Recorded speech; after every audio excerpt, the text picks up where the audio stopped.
Buenas noches para todos. Sean bienvenidos a este tercer día de pláticas que ofrece nuestra gran familia San Felipe Neri. Con un servidor, humildemente venimos a traer pues las enseñanzas que el Señor ha querido poner en nuestro corazón. Vamos a ponernos de pie para elevar una oración al Señor. En el nombre del Padre, del Hijo y del Espíritu Santo. Amén. Tu presencia vive entre nosotros, Señor, nos edifica, nos fortalece, nos anima, nos ayuda a continuar en nuestro camino de fe, de compromiso y de entrega. Ayúdanos que al vivir y admirar el más grande milagro de amor, que es la Santa Eucaristía, tú nos ayudes, en tu presencia vive real, a descubrir que sigue caminando junto a nosotros y a recordar aquellas tus palabras: estaré con ustedes todos los días hasta el fin del mundo. Por Jesucristo nuestro Señor. Amén. En nombre del Padre, del Hijo y del Espíritu Santo. Amén. Pues hoy vamos a hacer reflexión sobre una carta encíclica muy interesante. Uno de los temas que el Padre me pidió que recalcáramos, y aunque hemos escuchado hablar quizás en otra ocasión, creo que es demasiado volumen de material para agotarlo en una sola plática. Esta en particular es la carta encíclica Ecclesia de Eucharistia. Es el título latino, más o menos podemos entender qué significa, ¿verdad? La Iglesia y la Eucaristía. Es de San Juan Pablo II y fue escrita en el año 2003. Quiere decir que ya han pasado 21 años, ¿verdad? Pero aunque haya pasado ese tiempo, aunque hayan pasado 2000 años, desde aquella primera vez que Jesús instituyó la Eucaristía, ¿qué día? ¿Qué día sería que Jesús instituyó la Eucaristía? El Jueves Santo, ¿verdad? Aunque hayan pasado más de 2000 años, a partir de aquel día, la Eucaristía sigue siempre siendo una visión actual y vivencia también de la fe. Nunca pasa. Escuchamos mucha gente decir que no comprende: ¿y usted no se cansa de ir a misa? No nos podemos cansar, porque es un misterio que se actualiza cada vez que lo celebramos y lo vivimos. Más aún, la Iglesia sin la Eucaristía no existiera. ¿Usted escuchó bien? No existiera sin la Eucaristía. El Papa Juan Pablo II, 7 de abril del año 2003, Jueves Santo, regaló a toda la Iglesia una hermosa y sorprendente encíclica sobre la Eucaristía, titulada La Iglesia vive de la Eucaristía.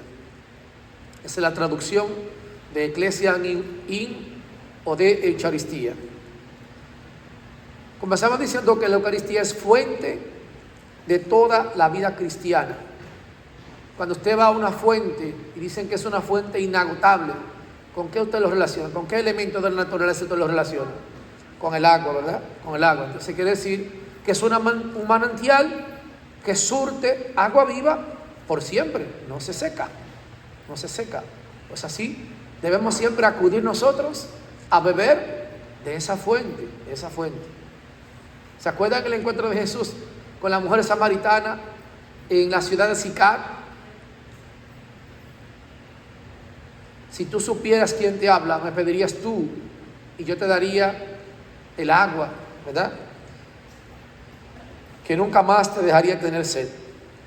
En el Concilio Vaticano II dice que la Eucaristía contiene todo el bien espiritual de la Iglesia. Imagínense, del año 1958 al 1962 fue el Concilio Vaticano II. Pero qué actualidad y qué tan profundo fue la vivencia de este concilio. Ya de allí se nos venía diciendo esto. ¿Quién es el bien espiritual de la Iglesia? No son los cuadros de arte, ni las catedrales, ni los copones de oro, ni las vestimentas bordadas. El bien espiritual es Cristo mismo, nuestra Pascua, pan de vida, que da la vida a los hombres por medio del Espíritu Santo. Esta palabra está contenida en un documento que emana del concilio que se llama Presbyterorum Ordinis, en el número 5, donde habla de la importancia y la dignidad de la Eucaristía. Una iglesia entonces podría tener el arte sacro más bello del mundo. Por ejemplo, tenemos iglesias que tienen, por ejemplo, pinturas de Miguel Ángel, pero no son propiedad de la iglesia, son patrimonio de la humanidad. La iglesia no puede tocar nada de eso, ¿verdad? Porque eso es del mundo, eso no es de la iglesia. La iglesia está allí y la ocupa y ayuda en su conservación, pero no lo puedo tocar. Pero si no tiene la presencia viva de Cristo Eucaristía, ¿de qué sirve ese arte? El arte sacro está al servicio y para gloria de Dios, para gloria de Cristo Eucaristía. Como ya dijimos, tiene elementos artísticos de la liturgia. Una iglesia podría carecer de estatuas, del órgano, pero si tiene la presencia viva de Cristo Eucaristía, lo tiene todo. Pues las estatuas, los vitrales, el órgano, deben estar siempre al servicio y para gloria de Cristo Eucaristía. Míreselo, es importante siempre la vivencia, el testimonio, y le voy a dar un pequeño testimonio. Donde yo trabajo, tengo que visitar 23 comunidades. De esas 23 comunidades, solo en 16 hay capilla. En las demás no hay capilla. Y usted se pregunta, ¿y cómo usted celebra la misa, padre? Bueno, en una pequeña enramada, en un club, en la marquesina de una casa, allí celebramos la Eucaristía. Y no se imaginen ustedes con la alegría y la devoción que van esas personas allí a vivir y celebrar la Eucaristía. Ven que no es necesario tener muchas cosas más que vivir el espíritu de la Eucaristía. Y nosotros tenemos la comodidad. Allí no tenemos más que en la parroquia, tenemos el aire, pero en todos los demás lugares no hay aire, no hay ventiladores en muchos de ellos. Y ahora mismo estamos en República Dominicana entre 35 y 36 grados como tope, grados Celsius. Si usted se pregunta, eso es casi 3 por 1, grados Fahrenheit, quiere decir que estamos entre 95 y 100 ahora mismo, ¿verdad? Y usted se preguntará, ¿y con ese calorazo asiste la gente a la Eucaristía? Sí, va. Hay Eucaristías que son a las 3 de la tarde, en un lugar como ese estrecho, con la inclemencia del sol, del polvo. Nada de eso importa. Vivir el espíritu eucarístico sí importa. Y ellos van. Y yo les celebro.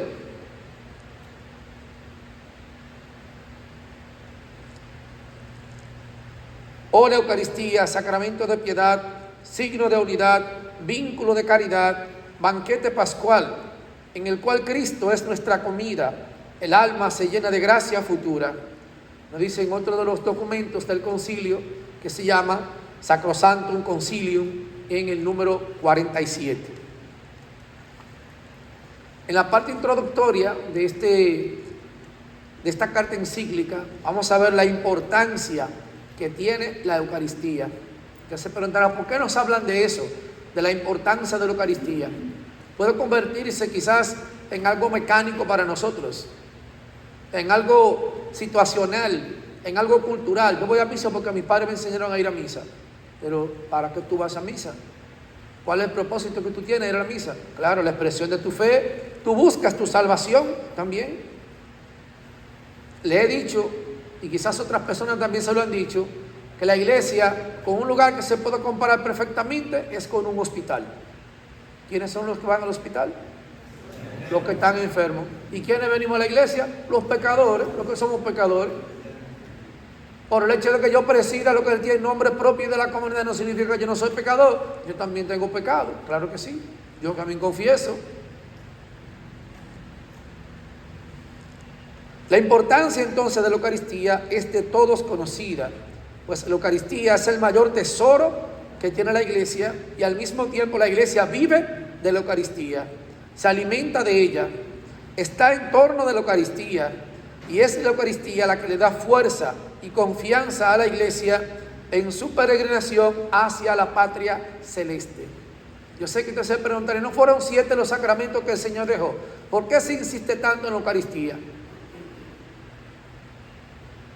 Ya le acabo de recordar que Jesús instituye un Jueves Santo la Eucaristía, pero es el memorial, quiere decir, el recuerdo del gran acto de amor que Jesús tuvo por nosotros, ¿verdad? De su pasión, muerte y resurrección. También nosotros gritamos, como esos cristianos de Bitinia, al norte de África, en el siglo IV, ante la prohibición por parte del emperador romano de celebrar el culto eucarístico. Había dicho, no se pueden reunir. Respuesta de ello, de la comunidad de Bitinia, norte de África, siglo IV, bajo el dominio del Imperio Romano. Pueden quitarnos todo, menos la Eucaristía. Todo, es decir, nuestras casas, campos, ganados, incluso nuestra propia vida, pero no la Eucaristía, pues sin ella no podemos vivir. Qué tremenda palabra esa, ¿eh? Nos pueden quitar todo, menos la Eucaristía. Yo he escuchado mucha gente decir también, cuando incluso su familia, sus hijos se oponen: mamá, ya usted no puede estar, usted está muy vieja ya, usted no puede estar andando chochando, como decimos, por el camino allí, ¿verdad? Quiere decir, como, ¿verdad? Con poco dominio de su cuerpo, corriendo el peligro de que le atropelle un auto. Usted no puede ir para la Eucaristía. Y la respuesta muchas veces de ellos es precisamente esa: no se metan conmigo, me pueden quitar todo, pero menos me pueden quitar de yo ir a misa. Y cuando ya no se ve ningún tipo de posibilidad, prenden el televisor, pónmela por ahí por la televisión, pónmela por internet. Quizás esos son los ciudadanos de Bitinia de hoy día, y que tenemos que ser cada uno de nosotros. Tener un amor incomparable por la Eucaristía. Escucho mucha gente decir: yo no puedo ir a misa porque salí de paseo, pero en el paseo también yo puedo sacar un momento. Y así como yo dedico unos buenos minutos a revisar los mensajes, también puedo ver una Eucaristía. Tengo testimonio de personas que al irse incluso a un resort en nuestro país, ¿verdad?, que es todo incluido, y va un fin de semana, en los resorts en nuestro país hay capillas, y van sacerdotes a celebrar la misa también. Entonces usted se dirá, el compromiso con la Eucaristía entonces es fuerte. Allí donde la gente va a tomar, a lo mejor va a comer de manera desbordada, va a descansar, allí también tiene un espacio para la expresión de su fe. Muchos otros salen a ciudades más cercanas y preguntan: ¿dónde y a qué hora se celebra la Eucaristía? Y allí también asisten.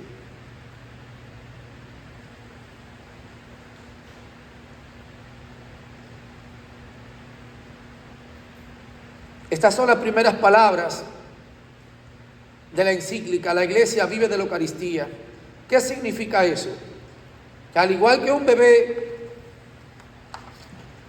vive de su madre en sus primeros años, así también la Iglesia vive, se alimenta de la Eucaristía, del cuerpo y sangre de Cristo, durante esta peregrinación hacia la patria celeste. Sin la Eucaristía es imposible llegar a la patria del cielo. Miren qué comparación más hermosa. Dice, un bebé no podría sobrevivir solo, sin su madre, sin alguien que lo acoja, o alguien que haga las veces de madre. Se habla, ¿verdad?, de un caso histórico de la loba capitolina. ¿Alguno ha escuchado esa historia? Una loba que amamantó a 2 niños. Esos niños resultaron ser los primeros gobernantes de Roma, Rómulo y Remo, ¿verdad? Una loba los alimentó. Esta es la idea madre de la introducción. La Eucaristía actualiza el misterio pascual del Jueves Santo, del Viernes Santo, del Sábado Santo y Domingo de Resurrección. ¿Qué acontece allí en esos días? La celebración del Santo Triduo Pascual. El así llamado Triduo Pascual, aquí Cristo entregó a la Iglesia este don de la Eucaristía para inmolarse por ella y así salvarla, para perpetuar su presencia y así quedarse con nosotros, para darnos su vida divina en alimento. Fijémonos en esa palabra. Quiso perpetuar su presencia entre nosotros. Quiere decir una presencia por siempre, por siempre. Yo estaré con ustedes todos los días hasta el fin del mundo. Eso nos prometió el Señor. ¿Está Jesús con nosotros en la Eucaristía? Sí. ¿De qué manera? Vivo, presente y real.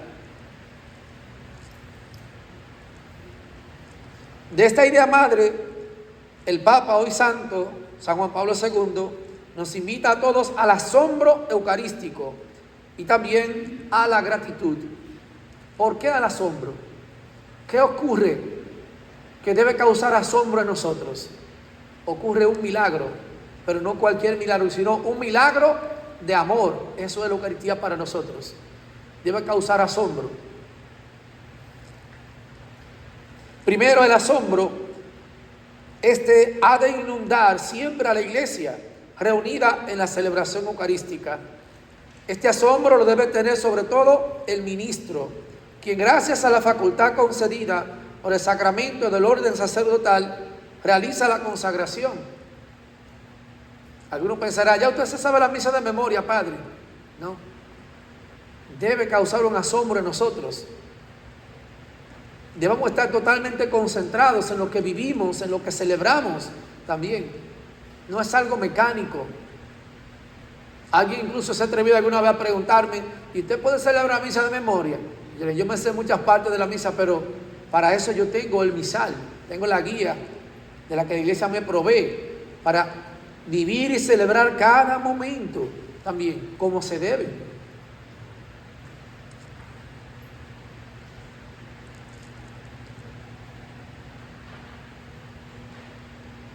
Él realiza la consagración diciendo, este es mi cuerpo, esta es mi sangre. El sacerdote pone su boca y su voz a disposición de aquel que las pronunció en el cenáculo y quiso que fueran repetidas de generación en generación por todos los sacerdotes. Y luego a la gratitud por este excelente regalo incomparable. Es decir, el Señor usa también de ese instrumento humano que es el sacerdote. Jesús hace que se reiteren esas palabras, pues fue Él también que las pronunció, dice en el cenáculo. El Papa en este momento de la introducción a la carta encíclica nos abre su corazón al hacer recuerdo de las misas que ha celebrado o celebró a lo largo de los más de 50 años como sacerdote en distintas iglesias, basílicas, capillas, situadas muchas veces en senderos de montaña, a orillas de lagos, en las riberas de mar, en altares construidos en estadios, en las plazas de las ciudades. Yo recuerdo en mi primera experiencia, uno de los lugares a los que tenía que asistir era a una pequeña escuela, incrustada en una montaña tan lejana, donde tenía que ir manejando más de una hora en el vehículo, en carretera mala, en camino montañoso, de piedra, y luego entonces tenía que colocarme botas de goma, de las que usamos cuando trabajamos en el campo, porque los caminos eran intransitables, o irse a lomo de un animal, de un mulo. Prefería irme caminando, porque era más la manera como uno se estropeaba que ir caminando. Y luego caminar más de una hora también en la montaña, para llegar allí a aquella pequeña escuelita. Recuerdo como ahora, una vez al mes, viernes tercero de cada mes. Era tan agotador el trayecto que el sacerdote que iba a esa comunidad solo celebraba esa sola misa en el día, ya no había más. Llegábamos muy agotados, y al llegar allí solo se alcanzaba a ver una sola vivienda, una sola vivienda. Pero ¿cuántas familias vivían allí? 22 familias vivían, y de la escuelita solo se veía una sola vivienda. Vaya usted a saber la clase de montaña que era esa, ¿verdad?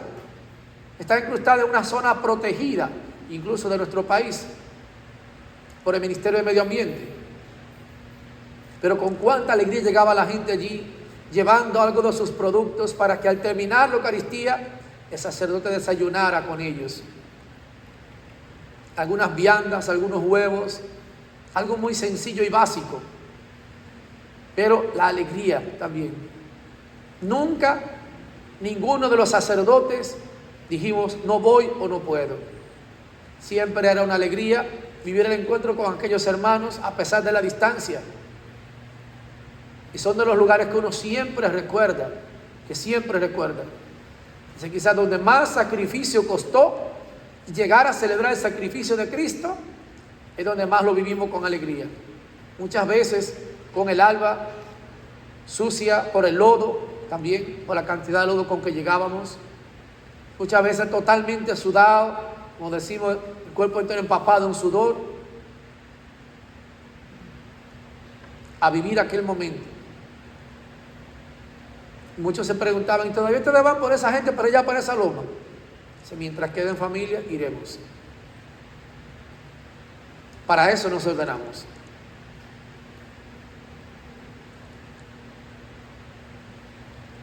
Estos escenarios tan variados le hacen experimentar el carácter universal de la Eucaristía y su carácter cósmico, sí, su carácter cósmico. Porque también cuando se celebra sobre el pequeño altar de una iglesia o en el campo, la Eucaristía se celebra en cierto sentido sobre el altar del mundo. La Eucaristía une el cielo y la tierra, abarca e impregna toda la creación. Cristo en cada Eucaristía devuelve al Creador y parte toda la creación redimida, y lo hace a través del misterio sacerdotal de la Iglesia, para gloria de la Santísima Trinidad. El mundo nacido de las manos de Dios Creador retorna todo él redimido por Cristo en cada celebración eucarística. Es decir, allí no hay que detenerse a ver si el altar está muy bonito, si tiene un mantel, ¿verdad?, precioso y totalmente reluciente de blanco. Allí a lo mejor con algún trozo de tela, ¿verdad?, humildemente, pero limpio, en una mesa rústica de madera. Celebrar allí y sobre estos elementos tan sencillos, poder colocar algo tan grande como el cuerpo y la sangre del Señor. Y termina la introducción diciendo, ¿por qué la Iglesia ha prestado siempre el misterio eucarístico una esmerada atención? Ya sea en concilios, documentos de los papas, y enumera, por ejemplo, el Concilio de Trento, o las encíclicas de 3 papas. Mira Caritates, de León XIII, Mediador Dei, de Pío XII, Mysterium Fidei, del Papa Pablo VI, la Constitución Dogmática Sacrosanctum Concilium, del Concilio Vaticano II, y su Carta Apostólica Dominicae Senae. Concluye invitándonos a participar en la Eucaristía más consciente, activa y fructuosamente, ya sea con la misa, ya sea con la adoración al Santísimo Sacramento. Nuestra participación activa. Va a llegar un momento en el documento que vamos a hablar de el peligro de ir sustituyendo también todo acto relacionado con la Eucaristía. ¿Por qué se habla aquí de la adoración al Santísimo Sacramento? ¿Qué es lo que se expone en la adoración al Santísimo Sacramento? El viático, ¿verdad? Es la hostia consagrada, es la presencia viva de Jesús. Y apunta ya desde la introducción, como hay también sombras, pues en algunos sitios se constata un abandono casi total del culto de adoración eucarística. Además, se han dado ciertos abusos que contribuyen a oscurecer la recta fe y la doctrina católica sobre este admirable sacramento. Se ha quitado a la Eucaristía el carácter sacrificial para reducirlo solo a un convite y un encuentro fraterno. Se quiere también quitar la necesidad del sacerdote para reducirlo solo al anuncio.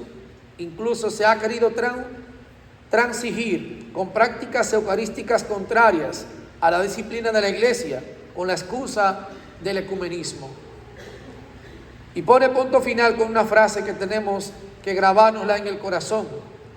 La Eucaristía es un don demasiado grande para admitir ambigüedades y reducciones.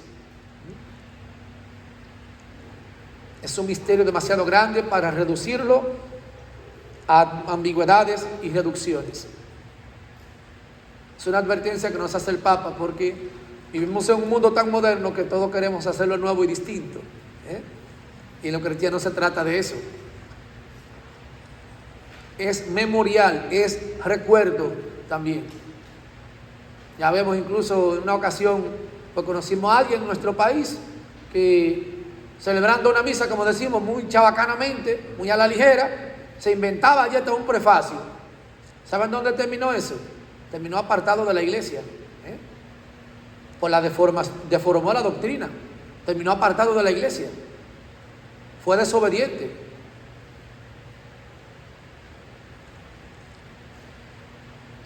De 6 capítulos que tiene, solo me quiero enfocar en los 2 primeros, pues tardaríamos mucho tiempo y tiene mucha profundidad.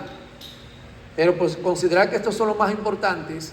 El primer capítulo se titula El misterio de fe.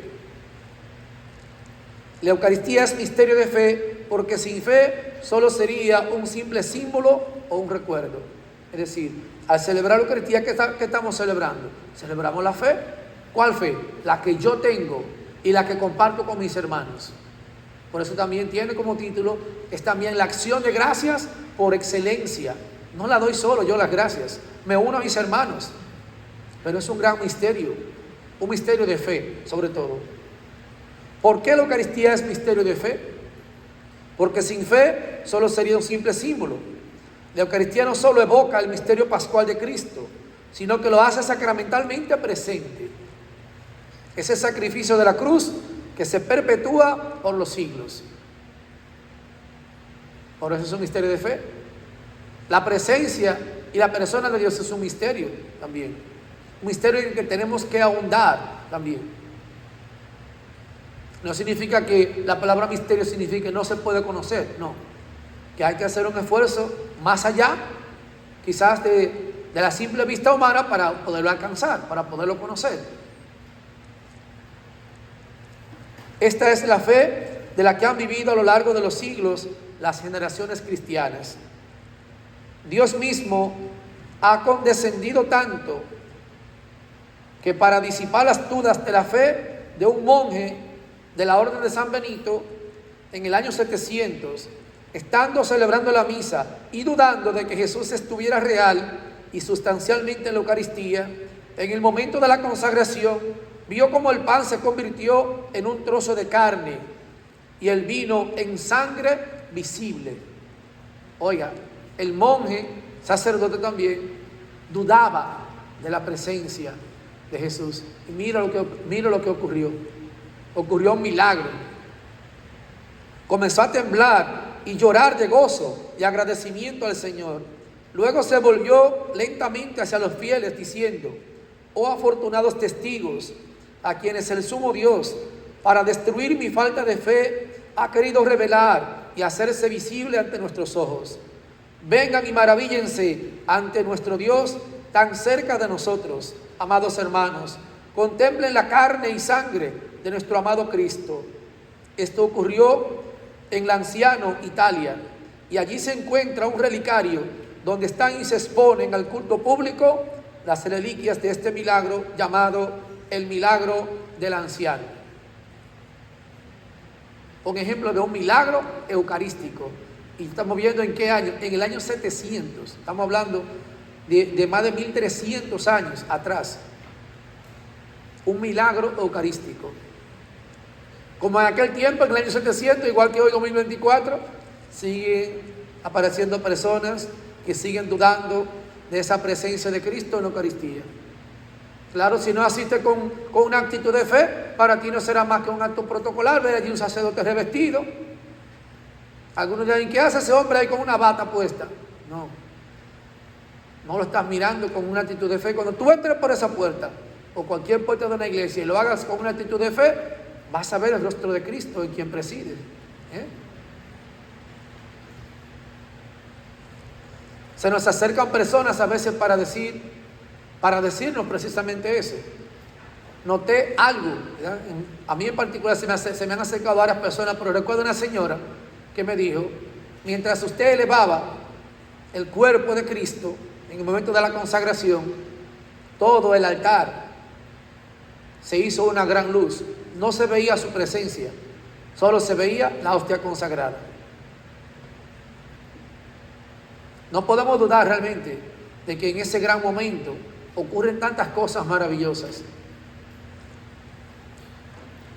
Un misterio de fe que debemos recibir con fe la Eucaristía. Si no, no entenderemos nada.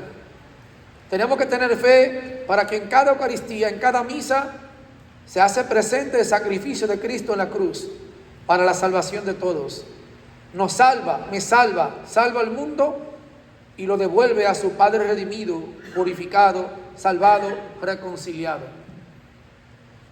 Cuando te pregunten para qué tú asistes a la Eucaristía, porque yo quiero mi salvación y la del mundo entero, para eso. Fe para creer que en cada Eucaristía ofrecemos a Dios Padre la víctima inmolada, que es Cristo Cordero, y nos ofrecemos a nosotros mismos con Él para la salvación de la humanidad. No sé si recuerdan una canción que en una parte dice: Cristo que se da, que viene a caminar conmigo.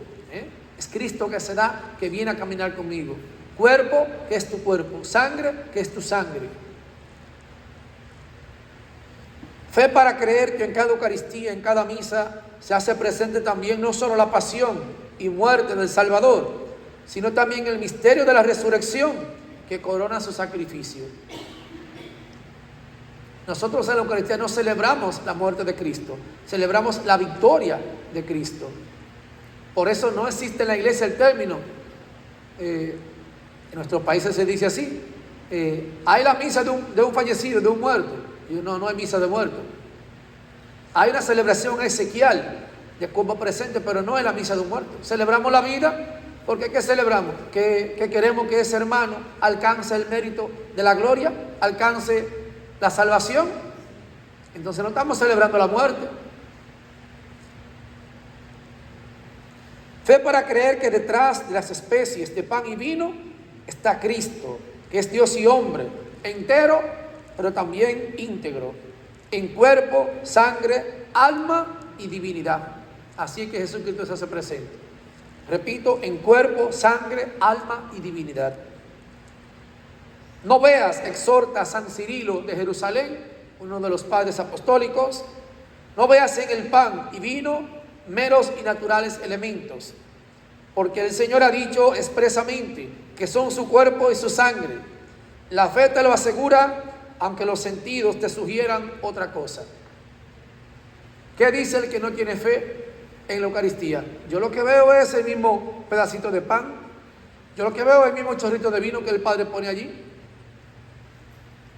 Nosotros vemos más que eso, vemos el cuerpo y la sangre del Señor.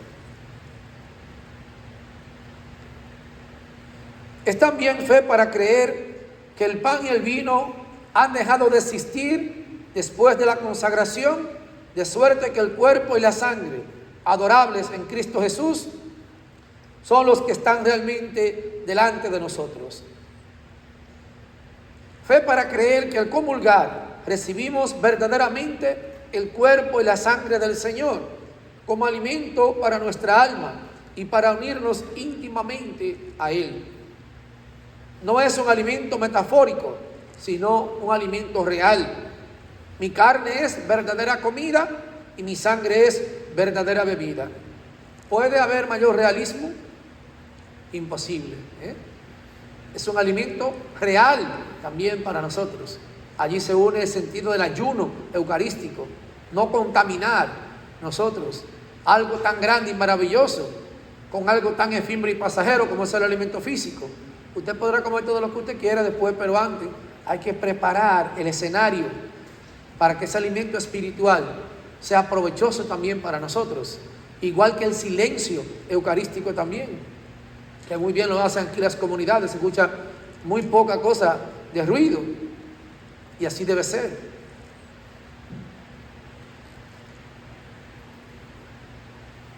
Fe para creer que al comulgar Cristo nos comunica también su espíritu. En una ocasión me detuve a explicar a algunos fieles que después de terminar la Eucaristía, hacían el paseo del Santísimo por el templo. En una misa que se hacía toda la semana, titulada Misa de Oración por los Enfermos. Y entonces, mucha gente tenía la ilusión o el deseo de tocar la hostia consagrada en la custodia. Me detuve un momento y le miré y le dije como que esperaran. Después que terminamos todo, entonces quédense un minuto. Y le hacía la siguiente cuestionante. Levanta la mano, ¿cuántos de ustedes comulgaron? Así todos levantaban la mano. ¿Cree usted que Jesús está dentro de usted a recibirlo en la Sagrada Comunión? Sí. Si ya lo tiene con usted, no tiene nada que hacer para agarrarlo. Ya está contigo. Ya tú eres un sagrario viviente a partir de ese momento. ¿Sí o no? Sí. Ya Cristo está contigo, está dentro de ti. Ya lo has recibido. Haz que sea digna también esa morada del Señor contigo.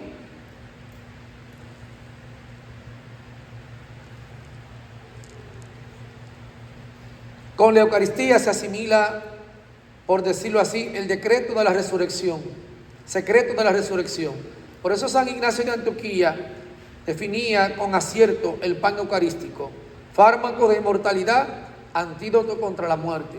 Oigan de qué manera lo definía este santo, San Ignacio de Antioquía: fármaco de inmortalidad, antídoto contra la muerte. Fe para creer que en cada Eucaristía nos unimos a la liturgia celestial, a los santos apóstoles, a los gloriosos mártires y a todos los santos. No tenemos una cifra estimada de cuántos cristianos perecieron en las persecuciones del siglo I del Imperio Romano, pero muchos de ellos fue precisamente por ir al encuentro con los hermanos, por ir a la celebración eucarística. Por más de 300 años la iglesia fue perseguida. ¿Fue impedimento para que la iglesia dejara de celebrar? Se iban a las catacumbas, allí a celebrar. Hacían un código para comunicarse, donde la gente veía un símbolo de un pez en una casa, sabía que ahí se reunían los cristianos para celebrar la Eucaristía. Pasó la pandemia y vivimos un encierro involuntario. Dejamos de vivir la Eucaristía nosotros por estar cada cual en su casa. Los sacerdotes hacíamos esto que estamos haciendo aquí. Celebrábamos la misa solo, pero ustedes la estaban recibiendo en sus casas a través de las redes sociales. Y eso que quizás muchos sacerdotes no teníamos el conocimiento para usar estos medios. Pero fue el momento histórico también que el Señor despertó para que la Eucaristía fuera fuente de esperanza también. Para muchos que habían perdido la esperanza al estar encerrados en sus casas. Nos asociamos con la multitud inmensa que grita: la salvación es de nuestro Dios, que está sentado en el trono, y del Cordero. Apocalipsis 7:10. La salvación es de nuestro Dios. Mientras exista en el mundo la oportunidad de vivir con fe y devoción a la Eucaristía, el mundo no está perdido, queridos hermanos. El mundo no está perdido.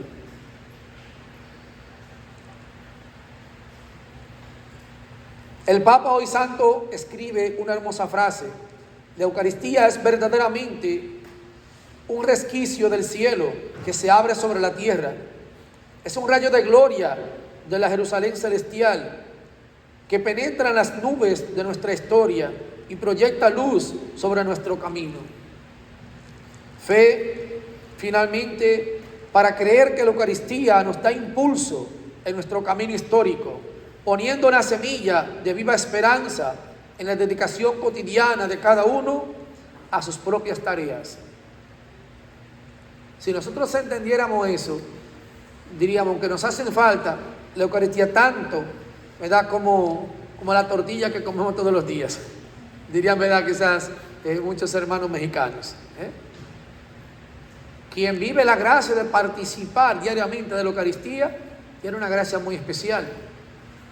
Va trillando su camino también hacia la salvación, si la vive y participa con ella con devoción. Así concluye ese primer capítulo Y ahora pasamos al segundo. Estos dos capítulos son los que vamos a ver. Decíamos por lo extenso también que puede resultar este documento, pero lo sustancial sobre todo, ¿verdad? Quizás muchas cosas que decimos aquí sobre la Eucaristía la conocemos, pero ver un enfoque también distinto nos hace falta a veces. En el segundo capítulo se titula La Eucaristía edifica la iglesia. ¿Cuál iglesia? Como dice aquella canción, a edificar la iglesia del Señor. Tú eres la iglesia, yo soy la iglesia, somos la iglesia del Señor. Así es esa canción. ¿La has escuchado alguna vez? El Papa en este capítulo nos viene a decir que sin Eucaristía la iglesia se derrumba. La Eucaristía edifica la iglesia. Todos tenemos la experiencia de la edificación de una casa, de un templo. Hemos visto cómo vienen los albañiles desde temprano, cómo trabajan horas y horas, cómo ponen primero los cimientos, las columnas, cómo preparan el cemento hasta que acaba el edificio. Sin la Eucaristía a la iglesia le faltaría la unión, la cohesión de todos los miembros, o piedras vivas de este gran edificio que es la iglesia. Recordando que la iglesia no es una estructura física. La iglesia somos nosotros, somos cada uno de nosotros. Donde quiera que hayan bautizado, hay presencia viva de la iglesia. Le dice la salvedad ahorita, para que exista Eucaristía y para que la iglesia celebre la Eucaristía, no tiene que existir un templo. Nosotros hemos celebrado misa en plena calle. Allá el otro día celebró un sacerdote compañero una misa, ¿saben dónde? En medio de un río. Y usted se preguntará, ¿y cómo hicieron eso? Bueno, ellos tenían más de 10 años pidiendo para que le hicieran un puente, porque esa comunidad se ponía incomunicada cada vez que caían lluvias torrenciales. Pues el padre hizo una misa en medio del río. Pues para la misa tuvo efecto, parece, porque hicieron el puente.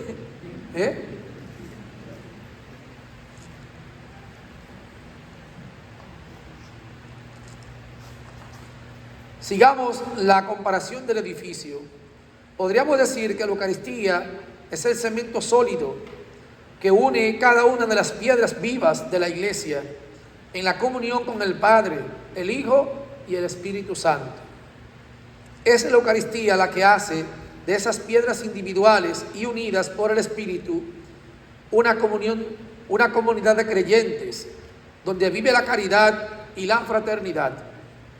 Y la iglesia se convierte en ese sacramento o signo e instrumento de la unión íntima con Dios y de la unidad de todo el género humano. Nos dice la Lumen Gentium en el número 1, luz de las gentes, significa este texto, que también es una de las constituciones del Vaticano II. La Eucaristía entonces edifica y construye la iglesia, porque sin la Eucaristía la iglesia se convertiría en una reunión de individuos, unidos tal vez por intereses egoístas, donde las riñas, los celos, las envidias estarían a la orden del día. Es más, sin la Eucaristía tarde o temprano nos tiraríamos unos a otros piedras, destruyéndonos mutuamente, y nunca lograríamos construir una comunidad compacta, unida, fuerte y sólida. Solo la Eucaristía logrará este milagro de unir piedras de tantos tamaños y resistencia, inyectando en todas esas piedras la vida del Espíritu. La Eucaristía, dice el Papa, consolida la incorporación a Cristo en el bautismo mediante el don del Espíritu. Qué interesante palabra, ¿verdad? Cómo el Espíritu nos unifica también. Si dejamos atrás todos esos sentimientos egoístas, se quedan a un lado y vivimos entonces en la Sagrada Eucaristía. Ahora que hablo de piedras, recuerdo en una de mis experiencias en una parroquia que se llama Santa Teresita de Lisieux o del Niño Jesús. Fiesta que es memoria que celebramos el 1 de octubre. Una santa muy joven, pero doctora de la iglesia también. Entonces, ese territorio anteriormente era de la parroquia Santo Domingo Sabio, que dirigen los sacerdotes salesianos. Y había un sacerdote que tenía que asistir a comunidades muy lejanas. Recuerdo el nombre de la comunidad porque tiene un nombre indígena. Se llama Guarey. Guarey. Eso queda en las montañas de la provincia de La Vega, el norte de la República Dominicana. Aproximadamente una media hora del centro de la parroquia. Y allí tiene una iglesia que es totalmente en piedras. Yo le preguntaba a la gente cómo ustedes lograron hacer eso, ¿verdad? Una capilla hasta de buen tamaño y es todo en piedra. No tiene bloques, solo las paredes y todo es de piedra, todos son piedras. Entonces, nos dijeron que ese sacerdote le decía a la gente, cuando ustedes vengan a misa con sus familias, en vez de traer una ofrenda, traigan cada cual una piedra. Y así fueron llevando piedras, hasta que lograron hacer aquel hermoso y sencillo templo en una comunidad rural, pero cargado también de un espíritu de esfuerzo de toda la comunidad. Ahí cada quien, desde el más pequeño al más grande, puede decir, yo fui parte de la construcción de la iglesia. Le pongo esto como imagen para que ustedes entiendan. Si hubiera sido solo el padre, ¿hubiera logrado hacerlo? Con toda la comunidad, ¿verdad? Un signo de unidad también, de unión. Somos piedras vivas que edificamos la iglesia del Señor.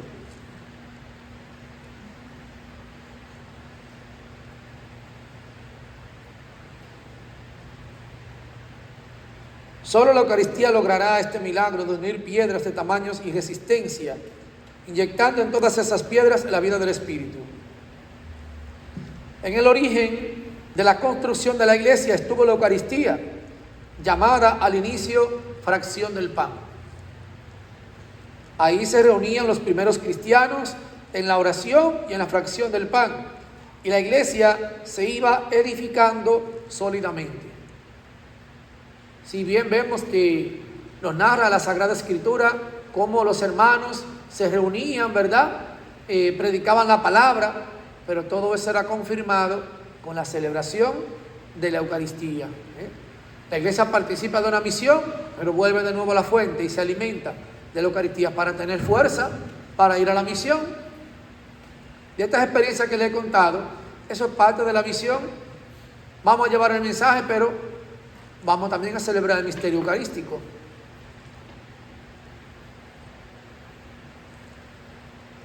La iglesia permanecerá hasta el final de los siglos, solo si se sigue celebrando la Eucaristía. El día en que ya no se celebre la Eucaristía, sea por falta de sacerdotes, sea porque los fieles cristianos, piedras vivas, vivan abocados a las realidades temporales, sin interesarse de la Eucaristía, ese día comienza el inicio del derrumbe de la iglesia, pues le falta el cemento que une, cohesiona, da solidez y firmeza al edificio de la iglesia.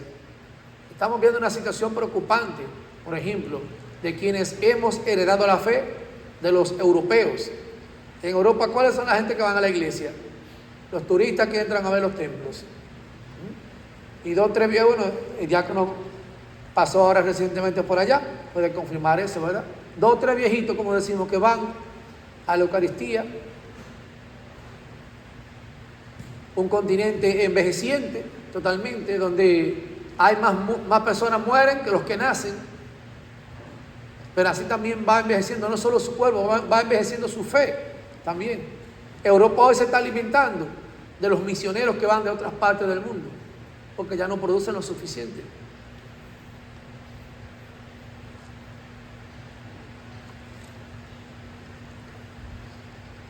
El Papa invita en este segundo capítulo al culto de la Eucaristía, incluso fuera de la misa, mediante la adoración continua, durante el día al Santísimo Sacramento expuesto sobre los altares.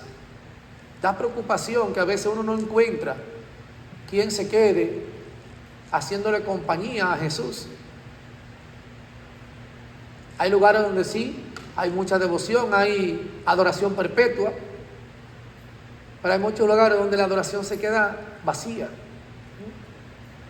Entonces esto es una preocupación también para la iglesia, para nosotros los sacerdotes, Es una gran preocupación también. El cristiano de hoy tiene que entender eso. No hay posibilidad de vivir su fe si no es unido al sacramento eucarístico. Veo sí que hay mucha preocupación, especialmente en la gente mayor. Hay gente que hasta por no venir a misa el domingo dice, ya yo no puedo recibir al Señor porque ya yo, mínimo yo maté a Jesucristo. Digo, no, es pecado porque nos dice el tercer mandamiento que hay que santificar la fiesta. Uno de los 5 mandamientos de la iglesia dice que hay que asistir a misa los domingos y fiestas de guardar, pero no es un pecado grave. Ahora yo debo hacer mi mayor esfuerzo por poder estar presente también allí. Estoy pecando porque estoy dejando de asistir a la invitación que el Señor me ha hecho también a mí.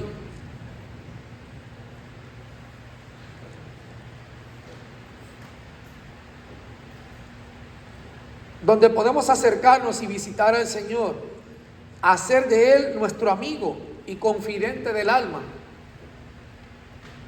Todas tus angustias, todas tus preocupaciones, todas aquellas cosas que te atormentan, es en ese momento donde tú tienes que venir a confiársela también a ese amigo fiel.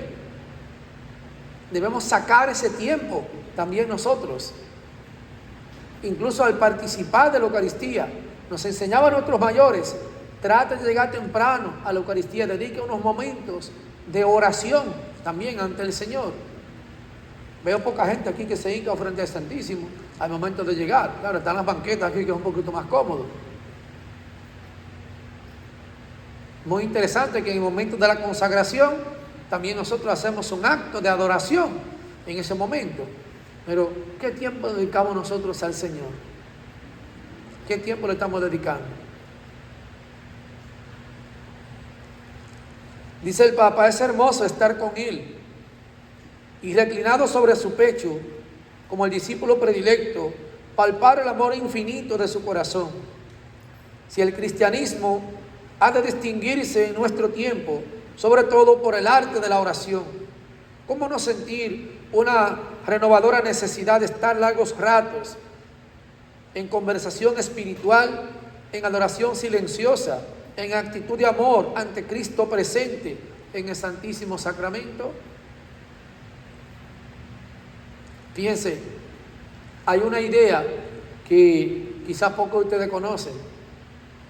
En nuestros países, por ejemplo, donde tenemos la casa cural, tenemos una pequeña capilla también de Santísimo. Si yo tengo la iglesia mayor que está ahí, muy cerquita de mí, yo bajo una escalera, ya estoy en la iglesia y todo cerca de Jesús.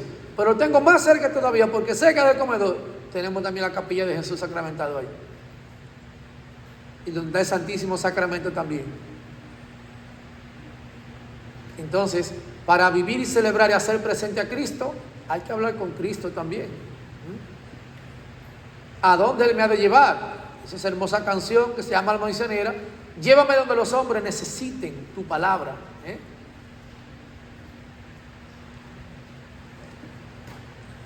¿Cuántas veces, mis queridos hermanos, he hecho esta experiencia y en ella he encontrado fuerza, consuelo y apoyo? Como decía el Papa en este documento. ¿Cuántas veces tú has tenido tu cabeza atormentada porque no encuentras solución en la situación? Pero viene y se lo consulta al Maestro, ¿verdad? Viene y lo dialoga con el Señor. Viene y tiene un diálogo de intimidad con el Señor. Y el Señor te da algo que se llama discernimiento. Conocer la voluntad de Dios. Eso es discernir. Conocer la voluntad de Dios. ¿Qué quieres que haga, Señor, por ti?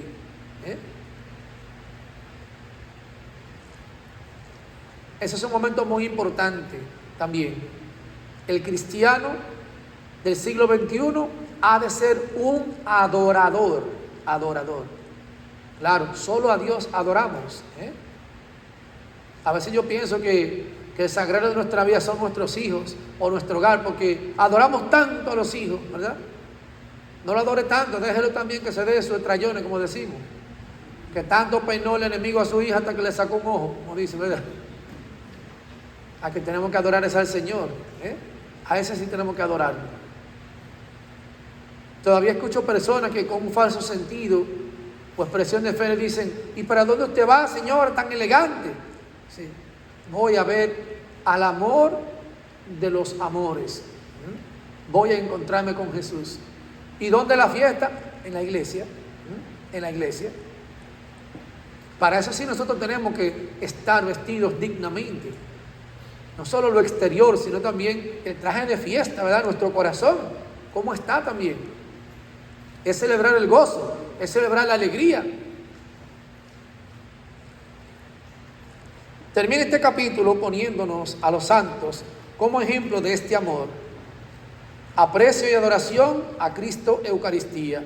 En especial, San Alfonso María de Ligorio. Bueno, casualmente mañana es el día de este santo. La Eucaristía nos da la posibilidad de llegar al manantial mismo de la gracia.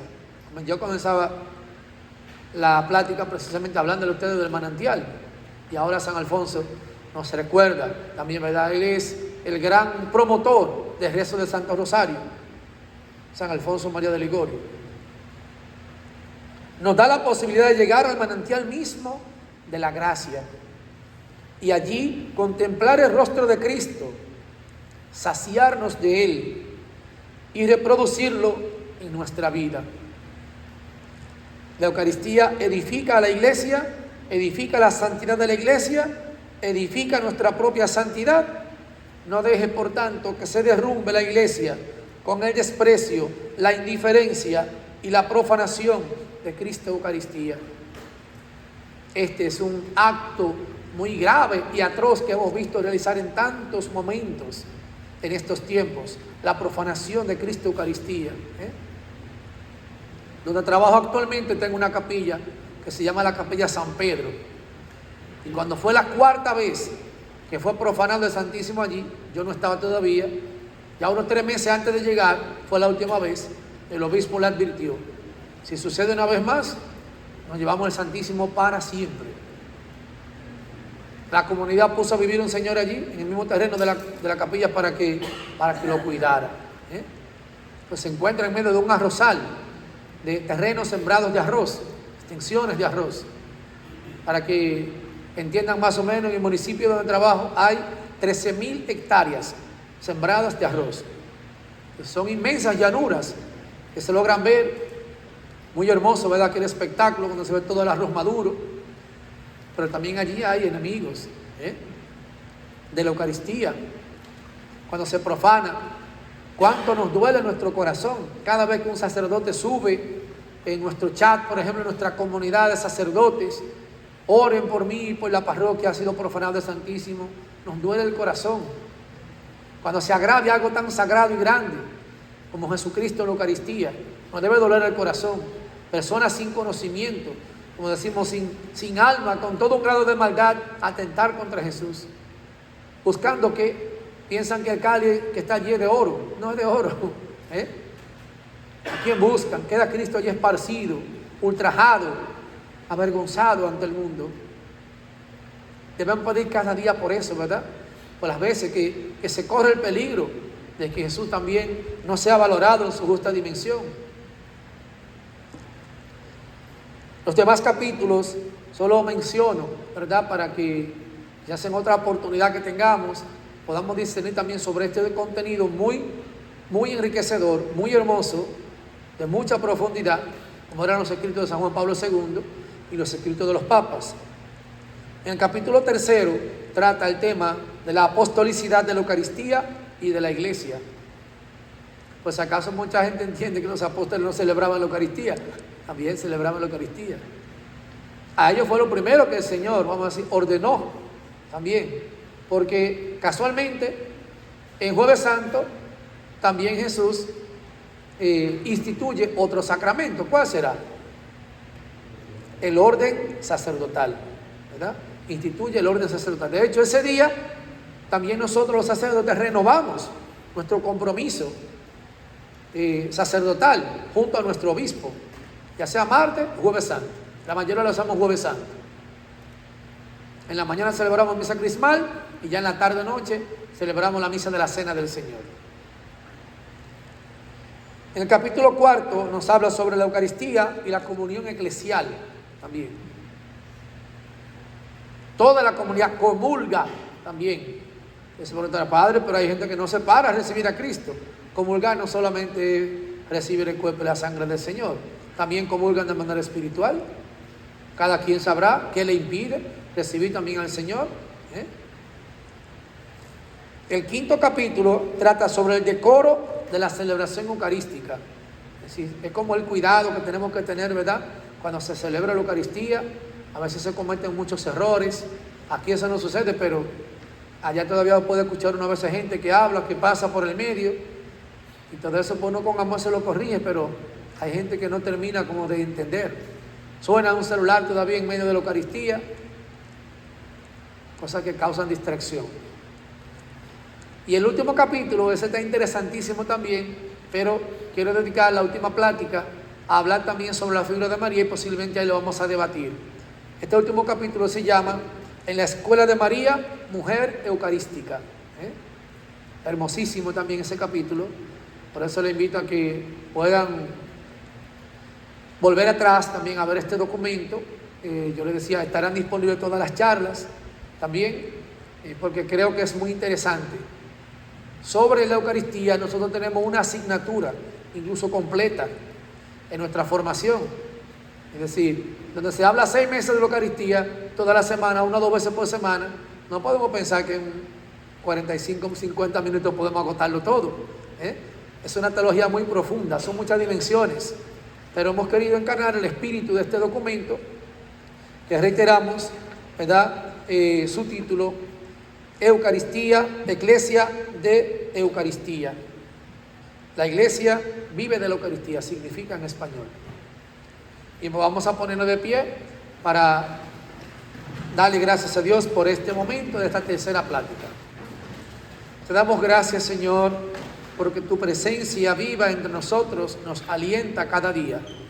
Ayúdanos que al vivir y celebrar cada Eucaristía, descubramos tu rostro presente entre nosotros y que ella nos fortalezca para realizar la misión a la que tú nos envías en medio del mundo. El Señor esté con ustedes. Y la bendición de Dios Todopoderoso, Padre, Hijo y Espíritu Santo, descienda sobre ustedes y permanezca para siempre. Amén. Pueden ir en paz. Hacen todos muy buenas noches. Gracias y lo esperamos mañana.